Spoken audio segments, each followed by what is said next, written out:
Me? Yeah. What's up, boss? Hey, how's everything? If she's still not compliant, you can take her body out and just put her on. Okay, and you don't want her flying at all, not even if she moves her seat? Okay. All right, I'm gonna have to have her She's come up supposed to here. sit in this seat. Yeah. She's in 13. She's supposed to sit in this seat. She don't want to go. Well, now the captain says no, it doesn't matter. She want to get out. So can you ask her to come up here, please? She's not gonna come. Not gonna come. She said you have to drag her because she's not going nowhere. That's what she said. Unless you leave that with her seat. 3 kilo 1.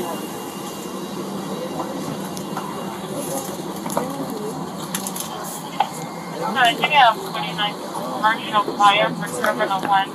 I'll use my How are you?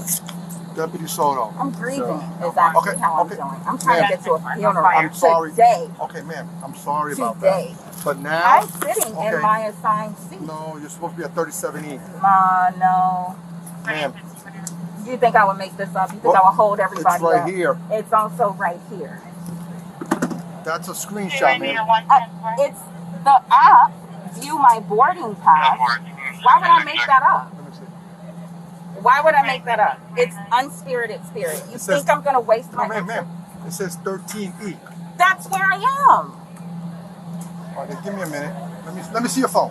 Listen, No, I'm trying to help you. Are you? Yes, because I am, ma'am. isn't everyone else seen it?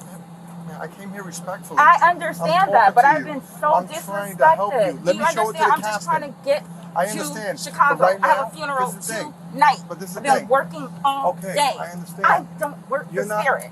I know that. I'm tired. Okay. I'm trying to be I'm patient. trying- I've lost my zen. Okay, relax. Relax. Just take it down just a little. I'm trying to help you.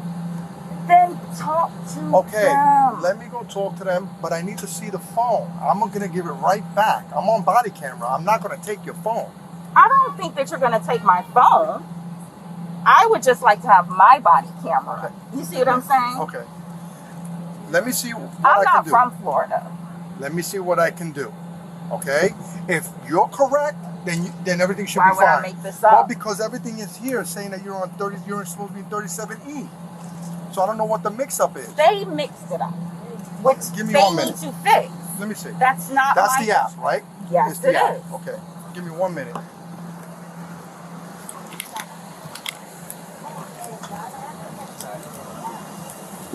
Okay. Let me talk to the captain. That's not correct. Hey, sir. I know it's on her app, though. Yeah, but if she refreshed, she would have seen her seat. A screenshot. Okay. That's a screenshot. She opened it up for me, so show me how. Yeah, let me show you this. Let me see. And then now it's too. Yeah. This is on her wallet. Yeah, but tell her to refresh. I can see it. I can see Yeah, no, it's fine.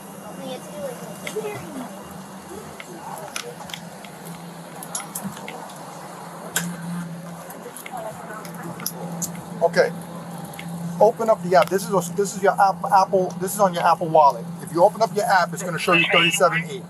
Because they changed it. Okay, if they change it, that's not our issue. This is the app. Okay, and what's the app say? View my boarding pass. Yes. What's it say? 13E. Do you think I would really be like All making a deal about this? Okay, I had to refresh. It's still saying 13E. Okay. She refreshed it. It's saying 13E. Yeah, but what happened? I understand, but if she's refreshing it, 13E. It's not a screenshot. So I'm not telling you how to do your job, but if this is a mix-up, then somebody's got to accommodate her for some reason. Let me talk to the captain. So what is it? I understand she. Hey, sir. There's an issue with her. On her app, it's saying 13E. So the thing is, with the ticket, her and Spirit, something happened. But she's supposed to be, from when she originally purchased the ticket, it said 13E. But now she's being told she got to go. So I understand her not wanting to leave, but something's got to give with her and Spirit. Then it's not. You see what I'm saying? I don't want to kick somebody off who doesn't deserve to be kicked off because of an error. That's my concern. Here's my concern. She's not complying with the flight attendant instructions, that's a no bueno. No, I understand that. The flight attendant instructions on the airplane, she's not going to be flying the air, and I don't want her on the airplane. No, I understand that. But my thing is, if this all started because of an error, you see what I'm saying? Let's hold on. Let's have a conversation like two human beings. Oh yeah, so I'm gonna tell you. Listen, that's fine. You don't want to have a conversation? That's fine. Let me tell you what's gonna happen. What is there a conversation? You're gonna come off the plane. If you refuse to come off the plane, I'm gonna take this. I'm give you your last warning. You refuse to come off the plane, you're gonna go to jail today. I'm gonna deplane everyone off the plane. I'm gonna drag you off the plane. That's fine. I'll give you my last warning. All right. She said she's not coming off. No. He said if I could get her to move her seat, she could fly. All right. Let me see. How many souls are on this plane? Tell you. Deplane the plane. Deplane the plane. Everyone is sitting down. Papa, deplane the plane. Everyone is sitting down. Just deplane.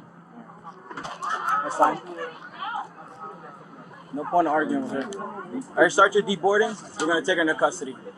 Deplane the plane. Let me go to my area. Thank you. I tried.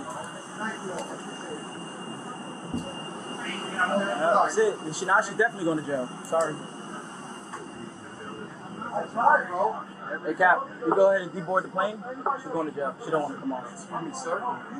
I'm sitting right in the aisle right across. If I give up my seat, and then this is already out of. it's already done. Folks from the flight deck, not the best news for you, but we have a passenger who needs to get off the aircraft. Whenever that happens, we have to remove everyone from the aircraft. So everybody is going to be deboarding. Take your stuff with you.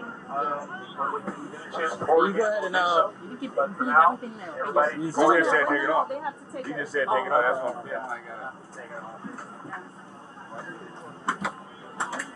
All right, ladies and gentlemen, unfortunately, you have to take your belongings with you. Everything has to come off this aircraft at this point. We do sincerely apologize.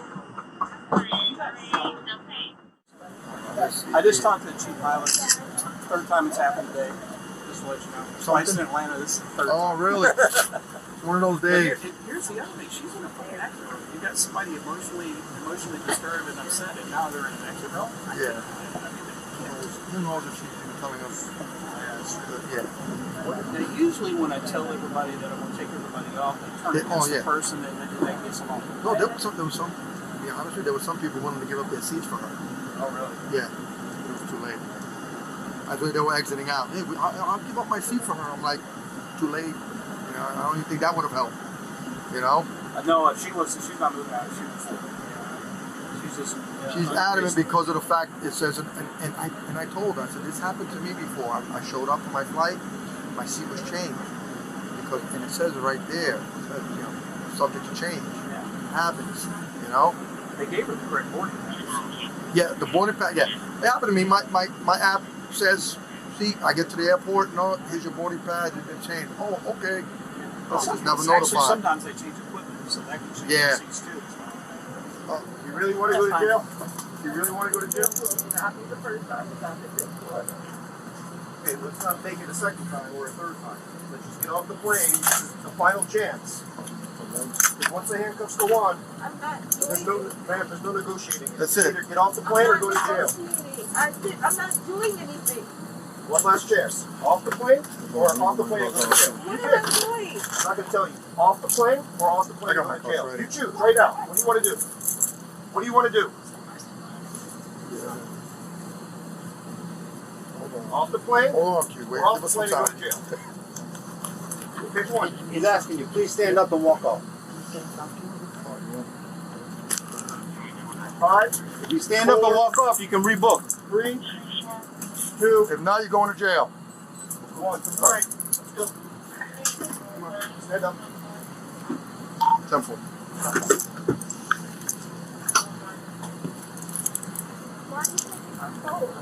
It's going with your stuff.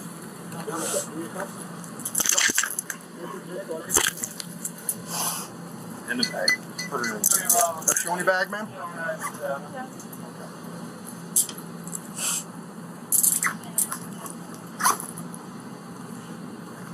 Anything else?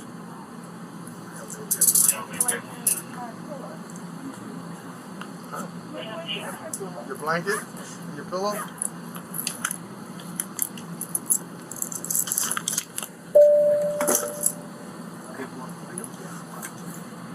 My car's upstairs. Let me just up by 325. You got it or something? Yeah.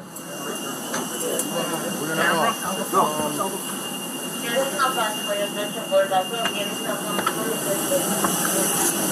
It's late afternoon at a crowded airport, the kind of Friday where everyone's tired, emotional, and trying to get somewhere that matters. Officers are called onto a plane because a woman refuses to leave her seat. She says she's headed to a funeral. Her phone shows one seat assignment. The airline says another. And in that narrow aisle, with dozens of strangers watching, a small technical problem slowly turns into a life-altering confrontation. The lesson here isn't about airline policy. It's about how stress narrows our thinking, and how the moment we feel unheard, our nervous system can hijack our judgment. Look closely at the early moments. The deputy starts calm. He introduces himself, lowers his voice, and acknowledges her emotional state. That matters. Validation doesn't mean agreement. It means signaling, I see you. When he says he's trying to help and asks to see her phone, he's attempting a reality check, verifying facts before escalating force. That's solid conflict management. He also does something subtle but important. He reframes the problem as a system error, not a personal failure. He even pushes back, briefly, on the idea of removing someone who may not deserve it. Those are signs of professionalism under pressure. But here's where the slide begins. The woman is grieving, exhausted, and feels accused of lying. That's a potent mix. When people are under emotional load, especially grief, the brain shifts into threat mode. Logic takes a back seat. You can hear in a repetition. Why would I make that up? Repetition is a stress signal. It means the message she needs, being believed, hasn't landed. And while the officer stays mostly composed, the system around him doesn't slow down. The captain's decision is final. The plane is waiting. Time pressure enters the scene like gasoline. The turning point comes when the conversation stops being collaborative and becomes binary. Stand up or go to jail. At that moment, everyone's options collapse.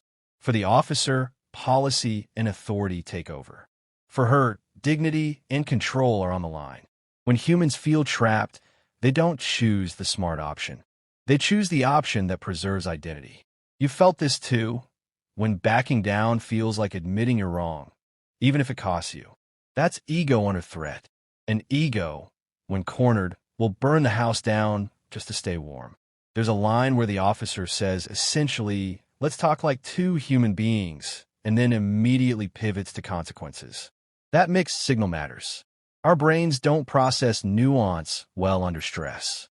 Once a threat is perceived, handcuffs, jail, the fight or freeze response locks in. From there, no amount of explanation about apps, refresh buttons, or airline procedures is going to work. The emotional door is closed. Notice the tragic irony. Other passengers were willing to give up their seats. A solution existed, but timing is everything in conflict. Once escalation crosses a certain threshold, solutions that were available 5 minutes earlier no longer count. Think of conflict like a narrowing hallway. The longer you wait, the fewer exits remain. And this isn't about villains and heroes.